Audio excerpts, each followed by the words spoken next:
Trump just dropped a 104% tariff bomb on Chinese imports. The de minimis loophole is officially closing next month, and Amazon quietly rolled out a beta feature that lets its AI shop off of Amazon using your account. This and more on this week's episode of The Weekly Buzz. How cool is that? Pretty cool, I think. Hello, everybody, and welcome to another episode of the Serious Sellers Podcast by Helium 10.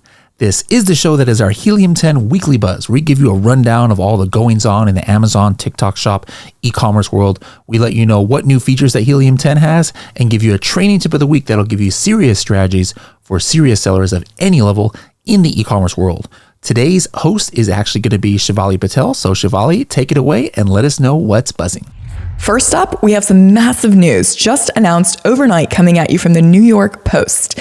President Donald Trump has officially amended on executive order to raise tariffs on Chinese goods to be a staggering 104%, effective 12:01 a.m. this Wednesday. Here's the breakdown. There's a new 50% retaliatory tariff layered on top of an existing 34% reciprocal duty and an already standing 20% import tax on Chinese goods. So if you're doing the math with me, that's a total of 104% in import duties now set to hit.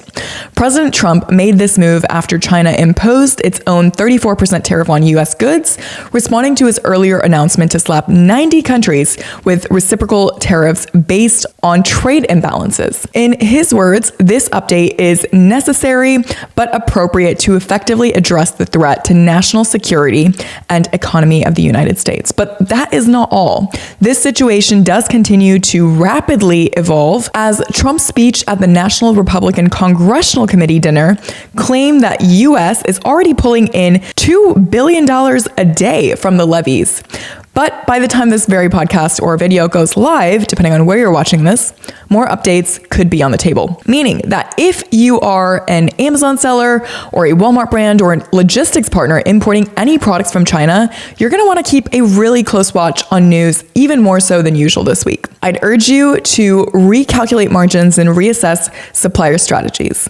We're stepping into unknown trade terrain, and whether or not this is going to stick or shift again, well, proactive preparation is really going to be your golden key here. Now, while Trump's 104% tariff announcement is the top story of the week, this next one is going to be the second biggest. And that is because it's hitting Temu and Shein sellers right in the loophole. According to CNBC, buried inside of the broader trade war coverage, there's a major development around the de minimis exemption, which is the long-standing trade rule that has historically allowed products under $800 to enter the US without any duties or taxes. This is the very loophole I've mentioned before on the Weekly Buzz, and Chinese platforms like Temu and Shein and even Amazon Haul has used to flood that market with ultra low cost goods tax-free up until now. Well, starting May 2nd, that loophole officially closes. And while Trump originally said those imports would be taxed at 30% or $25, he's now jacked that up to a whopping 90% or $75, whichever is higher. This means that you could be buying a $70 Shein dress or a $60 Temu gadget, paying an extra $60 in duties. Yikes. Talk about the bargain bin getting hit with luxury level fees. US sellers, especially those who have been worried about being undercut on pricing, they're probably doing a quiet little happy dance right now, and rightfully so, because this is the sort of thing that could finally level the playing field for domestic e-commerce brands that find it difficult to compete with sub $10 clothing and electronics getting funneled in without tariffs. Of course, this impacts Amazon Haul too, since it was also relying on that under $800 direct from China model. Suddenly, every $4 air fryer meme might come with a surprise $75 duty. With all that said and understood, what comes next? In a CNBC interview, JD.com's VP said that the new US tariffs make it significantly harder for China to export to the US, meaning that China will need to either find new international markets or rely more heavily on domestic consumption. He noted that Chinese government is expected to announce stimulus measures soon, including existing subsidies like a $300 billion fund for appliances and phones, along with new potential programs such as incentives for having children and increasing rural pensions. means. Yes, really, definitely a different world over there. He emphasized that only China has a large enough domestic market to potentially absorb the impact of a trade war, though it's worth noting that China's responses tend to be more reactive than proactive. A slight devaluation in their currency may be possible, but a major move is unlikely. As for here in the US, for small business owners and private label sellers, this could mark a turning point. The market's shifting really, really fast. So if you're not reading the hypothetical or theoretical tariff tea leaves, you could miss your chance to pivot before prices and competition rebalances.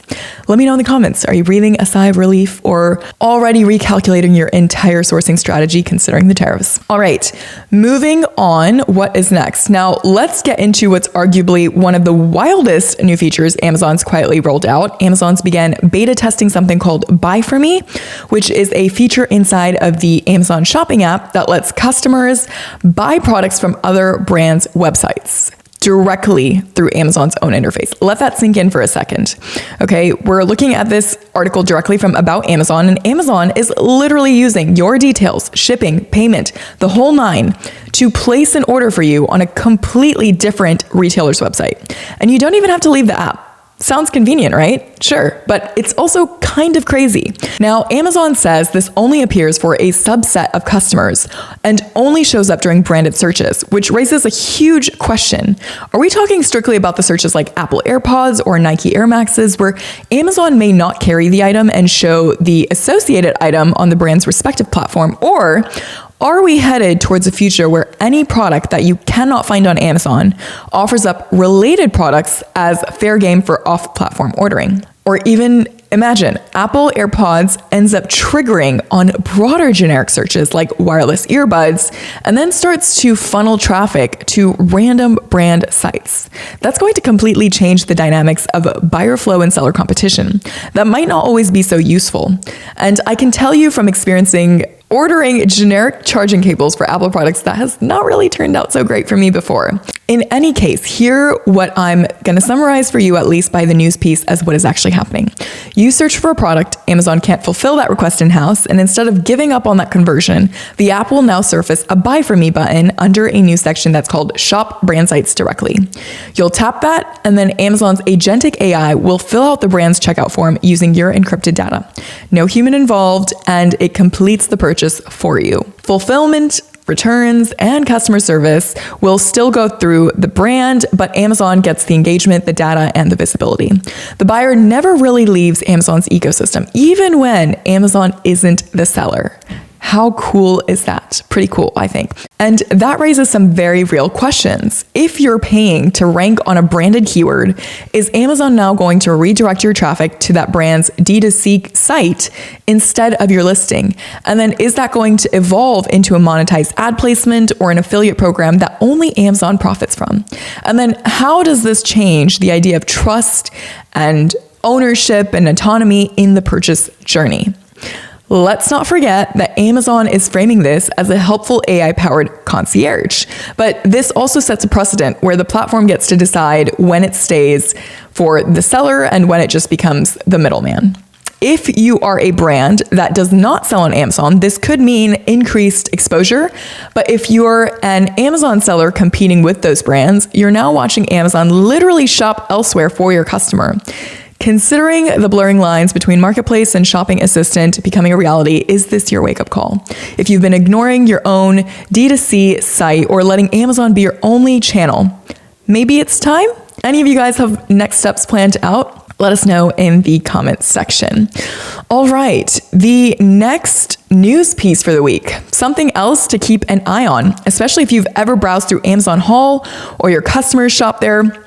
According to Verge, Amazon is altering how the Amazon Haul section works. Originally, Amazon Haul was positioned as a digital dollar store, offering mostly unbranded products shipped straight from China for under $20. If you are willing to wait a week or two, that is, for delivery. But now, with Trump's new tariffs set to take effect and the de minimis loophole facing elimination on May 2nd that we just discussed, that whole model is under a whole lot of pressure. So to get ahead of the changes, Amazon's now not only stocking Haul inventory in US warehouses, but it's also introduced a new brands faves section that will feature items that are from recognizable brands like Adidas, Levi's, Under Armour, and The Children's Place. Yes, I almost butchered Levi's. But the only twist, some of these items are no longer under $20. And in some cases, they actually cost the exact same that they would on regular Amazon, which makes you wonder, why would a customer even buy from Amazon Haul at all at that point? The Verge also notes that this pivot may be Amazon's way of buying more time before those tariffs really hit, okay? So most haul products still look and feel like Temu style setups, but starting next month, any non-domestically stored products could carry new duties. So this US warehousing play could be an effort to sidestep additional fees to delay the cost impact of those tariffs on shoppers. Now, whether this will mark the beginning of higher price expectations and more domestic fulfillment, well, only time will tell. In other captivating news, let's shift over to Walmart for a moment because of their Walmart Plus week being officially back, and it's kicking off way earlier than usual from April 28th to May 4th, as written right here. According to Walmart's own newsroom, this isn't just a promo, it's a loyalty push designed to drive serious traffic and deepen customer stickiness. You can think of this like Walmart's version of Prime Day, but with a side of flame grilled Whoppers. Members can get one free express delivery, 50 cents off per gallon at Exxon and Mobil stations, 2 daily Burger King sandwiches with just a $1 purchase, 6 months of Paramount Plus with Showtime, $5 in Walmart Cash for using Scan and Go, and a $10 bonus if they activate at least 2 of these offers. Yeah, it's stacked. Walmart even tapped SNL's Beck and Bennett as the official savings whisperer, guiding customers through this buffet of perks with his signature humor in their national ad campaign. But here's the bigger picture. Same-day delivery has exploded by 180% year over year, and Walmart's now fulfilled over 5 billion items through Walmart Plus.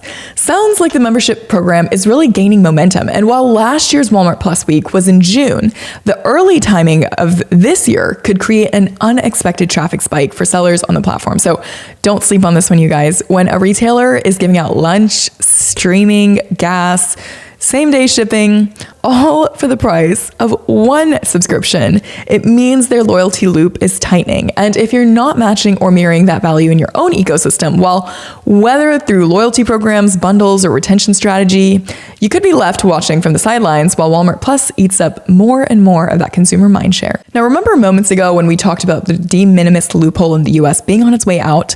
Well, Europe's got a version of that too, and Temu's already gearing up for it. As you can see by this article by e-commerce news, Temu just signed a memorandum of understanding with DHL to boost their local-to-local model in Europe, a move that's meant to sidestep the coming end of the €150 duty-free threshold, which will be phased out over the next 3 years. In simple terms, just like in the US, direct-to-consumer shipments from China will no longer fly tax-free in the US. So what are they doing? Warehousing inventory across the continent and prepping to have 80% of its European sales locally. That's a pretty loud signal to have all of their orders being fulfilled within the continent. The partnership with DHL also sets Temu up to help European-based sellers go global, which mirrors what we're starting to see in the US as well. A quiet shift away from reliance on China-based fulfillment. Sellers in the EU, or those of you who are just searching for Temu's next play, keep an eye on this, because where the tax loopholes close, the localization strategies really began. Something else, according to Reuters, Amazon has submitted a last-minute bid to acquire TikTok ahead of the platform's April 5th deadline. Yep, the e-commerce giant that once tried to launch its own TikTok-style feature, Inspire, which shuttered earlier this year, is now shooting its shot to buy the real thing, and they're not alone. Other bidders include OnlyFans founder Tim Stokely, Oracle, and some other groups circling TikTok as well, offering competing structures to carve out the platform from ByteDance and create a US-owned entity. Now, let's be clear, TikTok has until this weekend to find a non-Chinese buyer or risk being banned from the US, a law passed with rare bipartisan support last year. While TikTok and its parent company, ByteDance, have denied U.S. surveillance concerns lawmakers are pushing to separate the platform from any Chinese ownership due to national security risks. Remember, you guys, Amazon's interest here goes way beyond social media vanity. Remember, they've been trying to build a network effect within their ecosystem for years. I mean, check this out right here. You have Twitch in 2014, Goodreads in 2013, testing TikTok-style videos with Inspire. They've really tried to capture Gen Z's attention through other platform tactics like TikTok and YouTube Shorts. So what better shortcut than just buying TikTok outright, right? If it goes through, Amazon's ownership of TikTok would radically shift ad targeting, influencer partnerships, affiliate integrations, I would think at least, especially for those of you leveraging short form content to move physical products. Though, according to the New York Times, some parties involved don't believe Amazon's proposal is being treated as credible. And even then, we still don't really know whether Beijing would even approve any deal, especially one involving a US giant like Amazon. Best we focus on what we do know so far. Like for sellers, service providers, and agencies who like to plan ahead, Amazon has officially announced the dates for Amazon Accelerate 2025, Amazon's premier annual seller conference. It's happening September 16th to the 18th in Seattle. And if you're serious about scaling your Amazon business, this one should really be on your radar. And if you've never been to Accelerate before, let me break it down for you. This is Amazon's biggest event of the year for sellers, and you can think about it as a place where you can find out about product announcements, feature previews, hands-on strategy sessions, one-on-one help from Amazon staff, and a lot of really good networking energy from sellers who are all there to grow, learn, and compare notes. This is a 3-day event that's going to have exclusive previews. And let's be real, one good insight is really all you need. Sometimes that is the difference between staying flat and scaling to the next level. So if you've been meaning to ask Amazon your burning questions or connect with other power sellers or get a sneak preview of where that platform is really headed, Accelerate might be that place. Not to mention that past events have been where major features like customer engagement tool or AWD announcements were first revealed. So here's your reminder, block it off. Details like registration, speakers, hotel blocks, etc. Will I see you there? If you're going, let me know. I'd love to connect. And last but not least, worth at least a quick mention for those of you who are in the creator or affiliate space, Best Buy has officially rolled out Best Buy Creator Program, which is a new platform where influencers of all sizes can now launch their own shoppable storefronts and earn unlimited commissions by curating and promoting tech products from the Best Buy catalog. I just started my own Amazon influencer storefront not too long ago, and the readout of this actually reminds me a lot of what I'm already testing, meaning that you can likely think of this as Best Buy's version of Amazon's influencer storefronts. Creators get their own landing page, as it says right here, performance tools, eventually access to curated campaign opportunities, or featured placement on the Best Buy site and app. They're also working with impact.com to handle the affiliate backend. The first wave includes creators like Linus Tech Tips, Judner Aura, and Jenna Azurk, but the doors are open to new applicants. And just a quick note, Best Buy is also planning to launch its own marketplace as well in summer of 2025, with Miracle making room for more sellers to plug into its omni-channel ecosystem. This isn't necessarily the most flashiest headline of the week that you'd think, but definitely something to mentally bookmark if you know or are somebody who's interested in diversifying traffic sources or dig deeper into affiliate strategies even beyond Amazon. Right, and that is it. That does conclude our news pieces for this week. It's time for new feature alerts. Now, the next new feature alert, I'm really excited to share because it's for my influencers. And if you have the Chrome extension installed, essentially what you're going to do is open it up and toggle down to influencers. Hopefully you've already done this before, but if you haven't, that's completely okay. Go try it now and go to your orders page. When you go to your orders page, you'll see your purchase history scanner. This is going to showcase to you how many orders you've placed all time, as well as 15 were done in the last 3 months for this account. For you, this will be a different number, obviously. And of all those purchases that you've made, how many of them have your videos on that listing or how many do not? This is further broken down into top and bottom carousel, as well as both carousel and neither at all. For example, mine says 13 of these purchases that are showing up right now on this page do not have my video. Okay, this is going to be a little bit different for me because I have 2 separate accounts. I have one for my influencer content and then one that's my actual account I use everything else for. But hopefully this is really highly impactful for you because you will be able to see all your metrics on the same exact page without even having to navigate to your influencer storefront or the reporting dashboard. Going down, you'll see that every single item here is further broken down into your top videos and bottom videos, how many already exist. This has nothing to do with your videos. That's what the top is for. However, underneath each product, now you can see how much of the carousel is really full. Meaning here we have 7 videos in the top carousel and 10 videos in the bottom carousel, of which obviously ours is not applicable because we're not ranking for this. We also have your on-site and off-site commission, as well as your 30-day revenue and unit sales. Just like any of our other tools that we offer at Helium 10, you can go in and see the historical context. Now, guys, remember that the whole goal of the influencer program is not always to go out and buy new products to review, but rather to find things that you have lying around your house and being able to review those, put up some short form videos, and hopefully make some money, get a little bit of those returns back. And so this is really great. I hope you guys go and you leverage this. And of course, last but not least, our training tip of the week. For this, let me pass it over to Bradley. Is only available in Helium 10, and let's go take it back to Cerebro. First thing is we are showing you all keyword ranks. Okay, as you guys can see, when you look at search results on Amazon, how many pages show up? Only 7 pages actually show up despite other products being indexed. All right. This is 306 approximately organic positions and about 110 or so sponsored positions.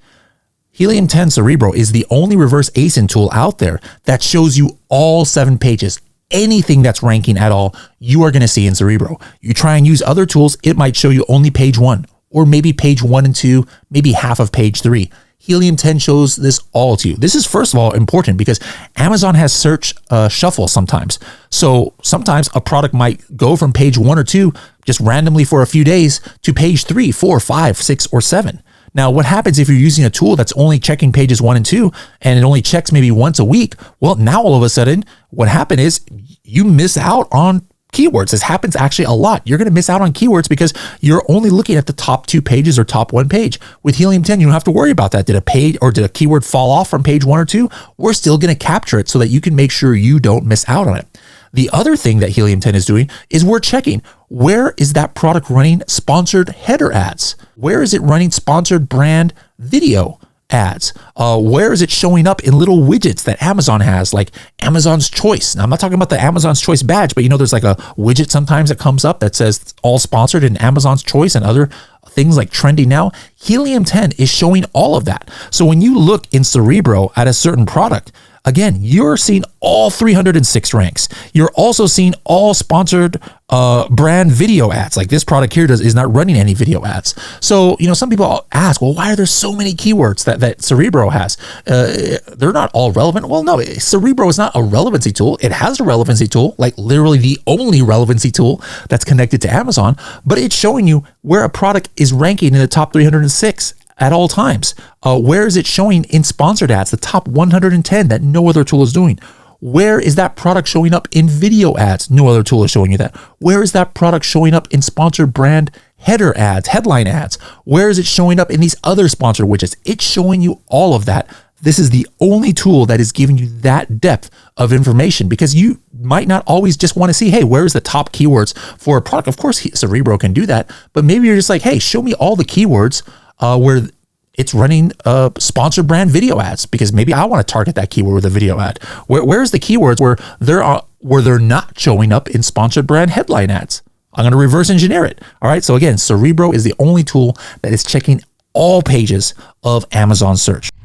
Thank you, Bradley. That is it for this week, folks. I hope you enjoyed this week's Weekly Buzz. We'll see you next week to talk about what's buzzing.